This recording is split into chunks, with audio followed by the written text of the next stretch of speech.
Hello అండి. చాలా తర్వాత మళ్ళీ యూట్యూబ్ ఇవాళ ఛానల్ ఏదో ఒకటి పెడదామని షూట్ చేస్తున్నానండి. చాలా బిజీ అయిపోయాను, అందుకని చెప్పి నా యూట్యూబ్ ఛానల్ ఉందన్న విషయం కూడా మర్చిపోయాను.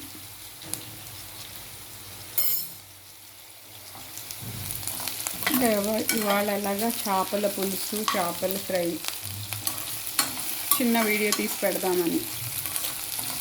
జనాలు కూడా నన్ను మర్చిపోయినట్టున్నారు. సబ్స్క్రైబర్స్ తక్కువే ఉన్నా వాళ్ళు కూడా మర్చిపోతారు కదండి, రోజు ఏదో ఒకటి ఛానల్లో లేకపోతే కనుక. మళ్ళీ వాళ్ళ నుంచి స్టార్ట్ చేద్దామని అనుకుంటున్నాను. చూద్దాం ఎలా ఉంటుందో. మళ్ళీ నాకు రేపు జర్నీ ఉంది. ఈ తిరుగులు, బయటికి పనులు, ఆ పనులు హడావిడిలో అయిపోతుందండి.